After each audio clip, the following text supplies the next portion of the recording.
خود تو وہ بدخشاں ہی میں قیام کیے رہا، جبکہ اپنی طرف سے اس نے مرزا سلطان نام کے ایک شخص کو کابل پر حاکم مقرر کر دیا تھا۔ چنانچہ ان حالات میں حکیم مرزا حرکت میں آیا۔ سلطان مرزا کو اس نے کابل سے نکال کر اقتدار دوبارہ اپنے ہاتھ میں لے لیا۔ ان قاصدوں نے اکبر پر یہ بھی انکشاف کیا کہ اب جب کہ حکیم مرزا جو رشتے میں اکبر کا بھائی تھا وہ کابل پر قابض ہو گیا ہے، تو سلیمان مرزا حاکم بدخشاں ایک بہت بڑا لشکر لے کر کابل پر فوج کشی کی تیاریوں میں مصروف ہے۔ قاصدوں نے اکبر پر یہ بھی انکشاف کیا کہ اگر حضور اس وقت حکیم مرزا کی مدد کریں تو حالات بہتر ہو جائیں گے۔ چنانچہ یہ پیغام سننے کے بعد اکبر نے پنجاب کے سب سرکردہ امراء کے نام احکامات جاری کیے اور اپنے ملتان کے حاکم کو بھی لکھا کہ جب بدخشاں کا حاکم سلیمان مرزا کابل پر حملہ کرے تو وہ سب فوراً وہاں پہنچ کر حکیم مرزا کی مدد کریں اور سلیمان مرزا کا مقابلہ کریں۔ انہی دنوں حکیم مرزا کا ایک ماموں جس کو فریدون کابلی کہتے ہیں اکبر کے پاس قیام کیے ہوئے تھا۔ ان حالات میں وہ اکبر سے اجازت لے کر اپنے بھانجے حکیم مرزا کی مدد کے لیے کابل کی طرف روانہ ہوا۔ اس سے قبل کہ پنجاب کے امراء یا حکیم مرزا کا ماموں اس کی مدد کے لیے کابل پہنچتا، سلیمان مرزا کابل پر حملہ آور ہوا۔ حکیم مرزا اس کا مقابلہ نہ کر سکا اور وہ کابل سے فرار ہو کر سندھ کی طرف بھاگ گیا۔ چنانچہ حکیم مرزا کے ماموں فریدون خان نے دریائے سندھ کے کنارے حکیم مرزا سے ملاقات کی اور اسے سمجھایا کہ ان دنوں شہنشاہ اکبر اپنی پوری توجہ علی کلی خان اور دیگر ازبک امراء کے ہنگامے کی طرف مبذول کیے ہوئے ہیں۔ چنانچہ ان حالات میں اگر وہ فائدہ اٹھا کر لاہور میں داخل ہو جائے تو وہاں کا حاکم مقرر ہو کر پنجاب پر قبضہ کر سکتا ہے اور پھر اپنی طاقت اور قوت کو مستحکم کر کے وہ کابل پر حملہ آور ہو کر سلیمان مرزا کو بھی وہاں سے بھگا سکتا ہے اور اس طرح کچھ علاقوں میں اپنی حکومت کو مستحکم کر سکتا ہے۔ چنانچہ اپنے ماموں کی انگیخت پر حکیم مرزا لاہور کی طرف روانہ ہوا۔ دوسری طرف لاہور کے امراء کو جب خبر ہوئی کہ حکیم مرزا اپنے ماموں کے کہنے پر ان پر حملہ آور ہونے کے لیے شہر کا رخ کیے ہوئے ہے تو وہ قلعہ بند ہو گئے اور حکیم مرزا کے خلاف مدافعت شروع کر دی۔ حکیم مرزا نے لاہور پہنچ کر اپنے لشکر کے ساتھ مہدی قاسم کے باغ میں قیام کیا۔ اس دوران اس نے پنجاب کے مختلف امراء سے رابطہ قائم کرتے ہوئے انہیں اپنی مدد کے لیے آمادہ کرنے کی کوشش کی، لیکن کافی بھاگ دوڑ کے بعد بھی اسے کامیابی نصیب نہ ہوئی۔ ان دنوں اکبر ازبکوں کی بغاوت فرو کرنے اور ایک لشکر کو دریائے گھاگرا کے کنارے چھوڑنے کے بعد بمشکل آگرہ میں داخل ہوا ہی تھا کہ ان حالات کی اسے خبر ہوئی۔ چنانچہ وہ لاہور کی طرف روانہ ہوا۔ اسے خبر ہو چکی تھی کہ حکیم مرزا اس کے خلاف بھی بغاوت کر کے ایک طرح سے پنجاب اور دیگر علاقوں میں اپنی حکومت قائم کرنا چاہتا ہے۔ چنانچہ اکبر حالات درست کرنے کے لیے لاہور کی طرف روانہ ہوا۔ حکیم مرزا ایک روز مہدی قاسم کے باغ میں سو رہا تھا کہ اچانک شور سن کر اس کی آنکھ کھل گئی۔ بیدار ہو کر اس نے اپنے ساتھیوں سے پوچھا کہ یہ شور کیوں ہے، تو اسے بتایا گیا کہ اکبر اپنے لشکر کے ساتھ لاہور کا رخ کیے ہوئے ہے اور وہ لاہور کے قریب پہنچ بھی گیا ہے۔ حکیم مرزا کو جب خبر ہوئی کہ اکبر اپنے لشکر کے ساتھ لاہور کے قریب پہنچ گیا ہے تو وہ ایسا بدحواس ہوا کہ اپنے لشکر کو لے کر فوراً کابل کی طرف بھاگ گیا۔ حکیم مرزا کی خوش قسمتی کہ ان دنوں برف باری اور شدید سردی کی ابتدا ہو چکی تھی۔ بدخشاں کا حاکم سلیمان مرزا کابل پر قبضہ کرنے کے بعد واپس بدخشاں جا چکا تھا، لہٰذا حکیم مرزا نے جب میدان خالی دیکھا تو وہ کابل پر حملہ آور ہوا اور کابل پر اس نے قبضہ کر لیا۔ اس دوران عادل خان کے دونوں بھائیوں آصف خان اور وزیر خان پر بھی افتاد ٹوٹ پڑی۔ وہ چونکہ اکبر سے معافی مانگ چکے تھے، لیکن اسی دوران اکبر کا وزیر مال مظفر خان ان دونوں بھائیوں کی طرف سے مطمئن نہ تھا۔ اس کا کہنا تھا کہ چوڑ گڑھ کے مال غنیمت کا باقاعدہ حساب کتاب نہیں رکھا گیا، لہٰذا ان دونوں بھائیوں کے خلاف تحقیقات ضرور ہونی چاہیے۔ چنانچہ ان حالات میں آصف خان اور وزیر خان پھر علی قلی خان کی طرف بھاگ گئے، لیکن ان دونوں کی بدقسمتی کہ علی قلی خان کا سلوک ان دونوں بھائیوں کے ساتھ نامناسب تھا۔ علی قلی خان نے آصف خان کو تو ایسے فرائض سونپے جو ان کے شایع نشان نہ تھے، جبکہ یرغمال کے طور پر اس نے آصف خان کے بھائی وزیر خان کو زندان میں ڈال دیا۔ چنانچہ وزیر خان کسی نہ کسی طرح بھاگ کر لاہور پہنچا۔ لاہور میں اکبر ایک روز سیر و شکار میں مصروف تھا کہ وزیر خان اس کی خدمت میں حاضر ہوا اور آصف خان کی طرف سے ایک معافی نامہ اکبر کی خدمت میں پیش کیا۔ مورخین لکھتے ہیں کہ اکبر نے آصف خان کا قصور معاف کر دیا، چونکہ آصف خان اور وزیر خان کا بھائی عادل خان اکبر کے دربار میں تھا اور وہ بڑے والہانہ انداز اور بڑی جانثاری کے ساتھ اپنے فرائض انجام دے رہا تھا، چنانچہ اکبر نے جب آصف خان کا قصور معاف کر دیا، وہاں وزیر خان کو بھی اپنے 5000 امراء کے گروہ میں شامل کر لیا تھا، اور آصف خان کے لیے اکبر نے یہ حکم جاری کر دیا تھا کہ وہ پہلے کی طرح مانک پور کے علاقے کی طرف جائے اور اس کا نظم و نسق اپنے ہاتھ میں لے لے۔ اس طرح آصف خان اور وزیر خان کے حالات پھر بہتر ہو گئے تھے۔ اکبر نے اپنے لشکر کے ساتھ لاہور ہی میں قیام کیا ہوا تھا کہ ہنگامی حالت میں اسے پھر وہاں سے لوٹنا پڑا، اس لیے کہ علی قلی خان اور اس کے ساتھیوں کو جب خبر ملی کہ حکیم مرزا نے اکبر کے خلاف بغاوت کر دی ہے اور وہ پنجاب پر قبضہ کر کے کابل تک اپنی حکومت قائم کرنے کے درپے ہے، تو علی قلی خان نے اپنے کچھ ساتھیوں کے ذریعے حکیم مرزا کو یقین دلایا کہ وہ اگر اکبر کے خلاف بغاوت کھڑی کرتا ہے تو اس کی ہر ممکن مدد کریں۔ علی قلی خان نے اس کے اس غیر ذمہ داری سے کام لیا تھا کہ اس وقت حکیم مرزا لاہور میں پڑاؤ کیے ہوئے تھا اور اکبر آگرہ سے نکل کر لاہور کی طرف روانہ ہوا تھا۔ اس علی قلی خان نے حکیم مرزا کو ہندوستان کے تخت کا دعوے دار قبول کر لیا اور اپنے علاقوں میں اس نے حکیم کے نام کا خطبہ بھی پڑھا دیا۔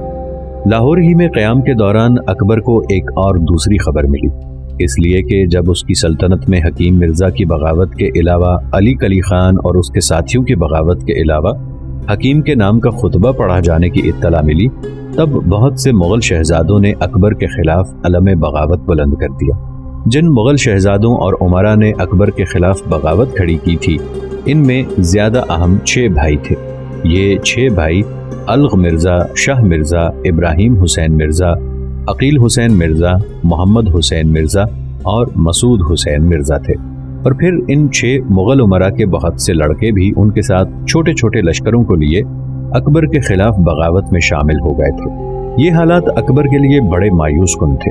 ایک طرف اس کے رشتے کا بھائی حکیم مرزا بغاوت پر آمادہ تھا، دوسری طرف علی قلی خان اور دیگر ازبک سالاروں نے دوبارہ بغاوت کھڑی کر دی تھی، اور تیسری طرف مغل عمرا اور شہزادے بھی اکبر کے خلاف اٹھ کھڑے ہوئے تھے۔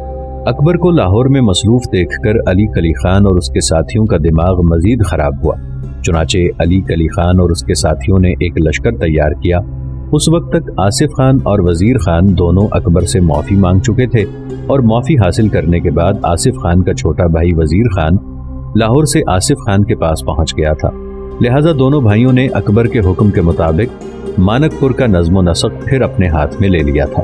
علی قلی خان کا یہ ارادہ تھا کہ جو علاقے اس وقت اس کے قبضے میں ہیں انہیں مزید وسعت دینی چاہیے اور اکبر کے مقابلے میں ایک مستحکم سلطنت قائم کرنی چاہیے۔ چنانچہ اپنے لشکر کے ساتھ وہ حرکت میں آیا۔ آصف خان اور وزیر خان کے علاقے مانک پور کا اس نے محاصرہ کر لیا۔ آصف خان کے ساتھ ان دنوں اکبر کا سالار مجنوں خان بھی تھا، چنانچہ مجنوں خان کے ساتھ مل کر آصف خان اور وزیر خان اپنا دفاع کرنے لگے تھے۔ دوسری طرف عادل خان کو بھی خبر ہو چکی تھی کہ اس کے دونوں بھائیوں کو چونکہ اکبر نے معاف کر دیا ہے اور انہیں مانک پور کی حاکمیت پر بحال کر دیا ہے، لہٰذا وہ ابھی کوئی فیصلہ ہی کر پا رہا تھا کہ اکبر کی طرف سے تیز رفتار قاصد اس کے پاس آئے۔ اسے اور اس کے ساتھی سالار معز الملک کو حکم ہوا کہ وہ فوراً علی قلی خان کے خلاف آصف خان، مجنوں اور وزیر خان کی مدد کریں۔ چنانچہ عادل خان اپنے لشکر کے ساتھ بڑی برق رفتاری سے مانک پور کی طرف کوچ کر گیا تھا۔ علی قلی خان نے اپنے ساتھی سالاروں کے ساتھ ایک خاصے بڑے لشکر کو لے کر مانک پور کا محاصرہ کر رکھا تھا۔ دوسری طرف آصف خان، وزیر خان اور تیسرا سالار مجنوں خان مانک پور کا دفاع کر رہے تھے اور محصور ہو چکے تھے۔ ان کی کوشش تھی کہ کسی نہ کسی طرح مانک پور کو علی قلی خان سے بچا سکیں۔ علی قلی خان کو پورا یقین تھا کہ جو لشکر مانک پور میں آصف خان کی کمانداری میں محصور ہو کر مقابلہ کر رہا ہے، اس کی تعداد اس لشکر سے کہیں کم ہے جو وہ لے کے آیا ہے، لہذا چند دن تک تو وہ مانک پور پر قبضہ کر لے گا۔ جب مانک پور اس کی گرفت میں آ جائے گا تو اس کی طاقت اور قوت میں ایک خاصا استحکام آ جائے گا۔ لیکن علی قلی خان کی بدقسمتی کے رات جبکہ اس کے لشکری آرام کر رہے تھے اور کچھ لشکر کے گرد پہرا دے رہے تھے، اس لیے کہ گزشتہ دن انہوں نے مانک پور پر زوردار حملے کیے تھے، لہذا لشکر کی اکثریت کو تو علی قلی خان نے آرام کرنے کا مشورہ دیا، تاہم لشکر کا وہ حصہ جسے پڑاؤ کی حفاظت کے لیے رکھا گیا تھا تازہ دم تھا، اسے پڑاؤ کے گرد پہرا دینے پر مقرر کر دیا تھا۔ ایسے میں عادل خان اور معز الملک دونوں اپنے لشکر کے ساتھ حرکت میں آئے۔ پھر وقت کی آنکھ نے دیکھا، رات کی گہری تاریکی میں عادل خان علی قلی خان کے لشکر پر طویل سرد راتوں میں محرومیوں بھری اذیتوں، کھولتی صدیوں کی انگنت اور انکہی داستانیں کھڑی کرتے، جوش مارتے موت کے طلسم اور عقوبت بھرے قیامت خیز لمحوں تک میں رقص کر دینے والی قہرمانیت کے سحر کی طرح حملہ آور ہو گیا تھا۔ یہ ایک طرح کا شبخون تھا جو عادل خان نے اچانک علی قلی خان کے لشکر پر مارا تھا۔ علی قلی خان جنگ کا بہترین تجربہ رکھتا تھا، اس سے پہلے بڑے بڑے دشمنوں کو اپنے سامنے پچھاڑ بھی چکا تھا، اپنے آپ کو شعلہ فشاں برق سما سالار خیال کرتا تھا، بڑے بڑے سرکشوں کو تباہی کے عکس پھیلاتے کرب اور اذیتوں کے طوفان میں اس نے اڑا کے رکھ دیا تھا۔ لیکن علی قلی خان کی بدقسمتی، مانک پور کے نواح میں عادل خان نے اس کے سارے ولولے، اس کے سارے حوصلے، اس کے سارے جوش اور جرت مندی کو دھو کے رکھ دیا تھا۔ رات کی گہری تاریکی میں عادل خان علی قلی خان کے پڑاؤ پر حوصلہ شکن برق کھولتے بخت سیاہ کی طرح اچانک ٹوٹ پڑا تھا، اور علی قلی خان کے لشکریوں کا ایک طرح سے اس نے قتل عام شروع کر دیا تھا۔ علی قلی خان نے اس موقع پر اپنے سالاروں سے مل کر صورتحال کو اپنی گرفت میں لینے کی کوشش کی، لیکن اتنی دیر تک عادل خان اپنے لشکر کے ساتھ علی قلی خان کے لشکر میں گھس کر موت کا رقص شروع کر چکا تھا۔ علی قلی خان کے لشکر میں افراتفری کا عالم تھا، اور عادل خان نے اپنے تیز حملوں سے نہ صرف علی قلی خان کے لشکر کی شیرازہ بندی ادھیڑ کے رکھ دی تھی، بلکہ ان کی ترتیب اور ان کی تنظیم پر بھی شوریدگی اور پراگندگی طاری کر کے رکھ دی تھی۔ رات کی گہری تاریکی میں عادل خان نے علی قلی خان اور بہادر خان دونوں کو بدترین شکست دی تھی۔ حالانکہ عادل خان کے مقابلے میں وہ دونوں بڑے مجھے ہوئے اور تجربے کار سالار تھے، لیکن عادل خان کے شبخون نے انہیں ہلا کے رکھ دیا تھا۔ لہٰذا اپنے لشکر کو سمیٹتے ہوئے وہ مانک پور سے ہٹے، دریائے گنگا کا رخ کیا۔ ان کا ارادہ تھا کہ دریائے گنگا کو پار کر کے پہلے مالوا پر حملہ کیا جائے، پہلے اس علاقے پر قبضہ کیا جائے، وہاں کی ساری دولت کو سمیٹ کر دکن کے سلاطین کے ہاں جا کر پناہ لے لینی چاہیے۔ رات کی تاریکی میں علی قلی خان اور اس کے بھائی بہادر خان کو شکست دینے کے بعد عادل خان تھوڑا سا فاصلہ رکھ کر ان کے پیچھے ہو لیا، اس لیے کہ علی قلی خان اور بہادر خان کے پاس اب بھی جو لشکر تھا وہ عادل خان کے لشکر سے کئی گنا زیادہ تھا۔ جس وقت علی قلی خان اور بہادر خان دریائے گنگا کو پار کر کے مالوا کی طرف گئے، تب عادل خان اپنے لشکر کے ساتھ وہاں رک گیا تھا۔ اتنی دیر تک مانک پور میں آصف خان، مجنو خان اور وزیر خان کو بھی خبر ہو گئی تھی کہ مانک پور کے نواح میں ان کا بھائی عادل خان علی قلی خان اور بہادر خان پر حملہ آور ہوا اور شبخون مار کر انہیں بھگایا ہے۔ لہٰذا وہ بھی مانک پور سے نکلے اور دریائے گنگا کا رخ کیا۔ دوسری طرف اکبر بھی حالات پر گہری نگاہ رکھے ہوئے تھا۔ اسے خبر ہو گئی تھی کہ مانک پور کے نواح میں عادل خان نے علی قلی خان اور بہادر خان دونوں بھائیوں کو شکست دے کر ایک طرح سے انہیں کھنگال دیا ہے، اور اب وہ دونوں بھائی دریائے گنگا کو پار کر کے مالوا کے علاقے میں داخل ہوئے ہیں اور ان علاقوں پر قابض ہونے کا ارادہ رکھتے ہیں۔ چنانچہ شاہی لشکر کے ساتھ اکبر حرکت میں آیا۔ پہلے وہ بریلی پہنچا۔ بریلی ہی کے مقام پر اسے خبر ہوئی کہ علی قلی خان تو اپنے بھائی کے ساتھ دریائے گنگا کو پار کر چکا ہے، جبکہ عادل خان ابھی دریا کے دوسرے کنارے ہی ہے، اور اب آصف خان، مجنو خان اور وزیر خان بھی عادل خان کے ساتھ آن ملے ہیں۔ ان دنوں اکبر کے خلاف بغاوت کرنے والے کچھ مغل شہزادے اور سالار بھی چونکہ مالوا میں قیام کیے ہوئے تھے، لہٰذا علی قلی خان اور بہادر خان دونوں بھائی ان باغی مغل امراء سے بھی مدد حاصل کرنا چاہتے تھے۔ اکبر نے اپنے شاہی لشکر کے ساتھ بڑی برق رفتاری سے بریلی سے کوچ کر کے دریائے گنگا کا رخ کیا۔ وہ اس جگہ پہنچا جہاں عادل خان، آصف خان، مجنو خان اور وزیر خان رکے ہوئے تھے۔ وہاں دریا کے کنارے گھاٹ دور تھا، لیکن وہاں کوئی کشتی نہ تھی جس کے ذریعے دریا کو عبور کیا جاتا۔ اب اکبر کے لشکر میں اضافہ ہونے کے باعث اس کی طاقت اور قوت مستحکم ہو گئی تھی، اس لیے آصف خان، مجنو خان اور وزیر خان کے علاوہ عادل خان بھی اپنے حصے کے لشکر کے ساتھ اکبر سے مل گیا۔ اکبر رات کے وقت دریائے گنگا کے کنارے ان کے پاس پہنچا۔ لوگوں نے مشورہ دیا کہ اگلے روز کشتیوں کا بندوبست کر کے دریا کو عبور کیا جائے، لیکن اکبر نے انتظار کرنے سے انکار کر دیا۔ اکبر اس وقت سندر نامی ہاتھی پر سوار تھا۔ سب سے پہلے اس نے اپنا ہاتھی دریائے گنگا میں ڈالا۔ لوگوں نے بہت منع کیا، لیکن اکبر نہ مانا اور ہاتھی کو اس نے دریا میں ڈال دیا۔ چونکہ دریا طغیانی پر نہیں تھا، اترا ہوا تھا، لہٰذا دریا کے پایاب ہونے کی وجہ سے ہاتھی کو تیرنے کی زحمت ہی گوارا نہ کرنا پڑی، اور دریا کے اندر چلتا ہوا وہ دوسرے کنارے چلا گیا۔ اکبر کے پیچھے پیچھے سارا لشکر بھی دریائے گنگا کو عبور کر گیا تھا۔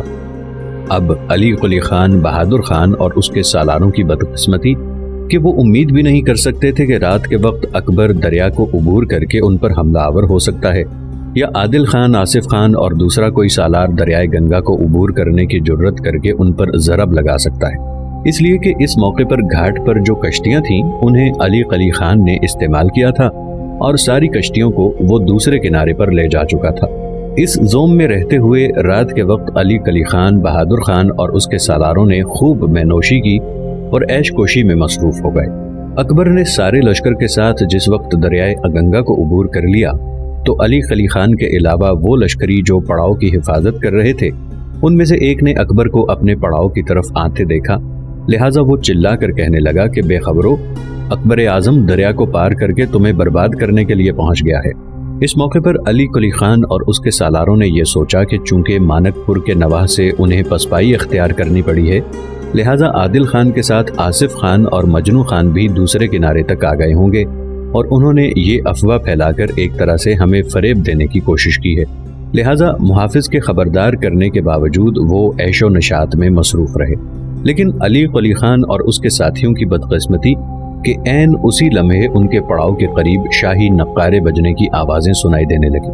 نقاروں کی آوازیں سن کر علی قلی خان بہادر خان اور اس کے سالار حواس باختہ ہو گئے تھے۔ بڑی سرت کے ساتھ انہوں نے تیاری کی اور اکبر کے پورے لشکر کا مقابلہ کرنے کی ٹھان لی۔ اس وقت علی قلی خان نے تو حملہ نہیں کیا، تاہم اس کا بھائی بہادر خان ایک لشکر کے ساتھ حرکت میں آیا اور اکبر کے لشکر کے ایک حصے پر ضرب لگائی۔ خصوصیت کے ساتھ اس نے لشکر کو ہدف بنایا تھا جس کی کمانداری مجنو خان اور آصف خان کر رہے تھے، لیکن اس سلسلے میں اسے کوئی کامیابی نہ ہوئی، یہاں تک کہ سورج طلوع ہو گیا اور دونوں لشکر اپنے صفیں درست کر کے ایک دوسرے کے آمنے سامنے آ گئے تھے۔ اس کے بعد دن کے وقت اس جنگ کی ابتدا بھی بڑے عجیب و غریب انداز میں ہوئی۔ اکبر نے سب سے پہلے اپنے کچھ ہاتھیوں کو علی قلی خان کے لشکر کی طرف ہنگایا۔ ان میں سے ایک سب سے بڑا اور خونخوار ہاتھی تھا، اس کا نام ہیرا نند تھا۔ سب سے پہلے یہ ہیرا نند ہی علی قلی خان کے لشکر کی طرف گیا۔ اس موقع پر علی قلی خان کے پاس جو ہاتھی تھے انہوں نے بھی ان ہاتھیوں میں سے ایک سرکش اور مست ہاتھی میدان کی طرف ہانکا۔ اس کا نام رودیانہ تھا۔ چنانچہ دونوں لشکروں کے ٹکرانے سے پہلے دونوں ہاتھی یعنی ہیرا نند اور رودیانہ ایک دوسرے پر انتہائی خونخوار انداز میں حملہ آور ہوئے، بری طرح ٹکرائے، اور اس ٹکراؤ کے نتیجے میں اکبر کے ہاتھی ہیرا نند نے علی قلی خان کے ہاتھی رودیانہ پر اس زور کا حملہ کیا کہ رودیانہ کو اس نے زمین پر گرا دیا۔ چنانچہ علی قلی خان کے ہاتھی رودیانہ کے زمین پر گرتے ہی دونوں لشکریوں نے ایک دوسرے پر حملہ کر دیا اور ایک دوسرے سے بری طرح گتھ گئے۔ عادل خان اب جوان ہو چکا تھا۔ جہاں اس کے بازوؤں میں قوت، اس کی تلوار میں تیزی تھی، وہاں اب اس کے تیر پہلے کی نسبت زیادہ مہلک اور کڑے ہو گئے تھے۔ جنگ کے دوران عادل خان اگلی صفوں میں تھا۔ اس کے ایک طرف آصف خان، مجنو خان، وزیر خان تھے، دوسری جانب اکبر کے دوسرے سالار تھے۔ دونوں لشکروں کے ٹکرانے کے بعد جب سالار ایک دوسرے کی طرف اشارہ کرتے ہوئے اپنے لشکریوں کو جنگ کے لیے ابھار رہے تھے، عین اسی لمحے علی قلی خان تھوڑا سا آگے آیا اور عادل خان نے اندازہ لگایا کہ وہ اس کے تیر کی زد میں آ گیا ہے۔ چنانچہ اس نے اپنی کمان سنبھالی۔ اب وہ بڑی کمان استعمال کرتا تھا، بچوں والی کمان اس نے چھوڑ دی تھی۔ ایک کڑا اور سخت منہ کا تیر اس نے چلے پر چڑھایا۔ اس کے بعد جب اس نے شست لے کر تیر چڑھایا، پہلے کی طرح وہ تیر علی قلی خان کی آنکھ میں مارنا چاہتا تھا، لیکن اس بار اس کا نشانہ خطا ہو گیا تھا۔ تیر علی قلی خان کی آنکھ میں تو نہیں لگا تھا، لیکن اس کے جسم میں پیوست ہو گیا تھا۔ اس طرح تیر لگنے سے علی قلی خان کسی قدر بدحواس ہو گیا تھا۔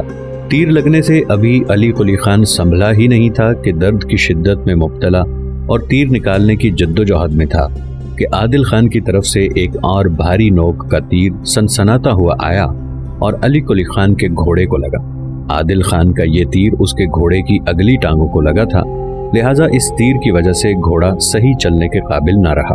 مورخین خصوصیت کے ساتھ محمد بن قاسم فرشتہ اپنی تاریخ میں وضاحت کے ساتھ لکھتا ہے کہ پہلا تیر علی قلی خان کے جسم میں لگا اور ابھی وہ جسم میں لگنے والے تیر کو نکال ہی رہا تھا کہ دوسرا تیر اس کے گھوڑے کو آ کر لگا، جس کی وجہ سے گھوڑا اس زخم کی تاب نہ لا کر چلنے سے معذور ہو گیا تھا۔ گھوڑے کو معذور ہوتے دیکھ کر علی قلی خان گھوڑے سے اتر گیا اس دوران علی قلی خان کے بہی خواہوں نے علی قلی خان کو ایک اور گھوڑا پیش کیا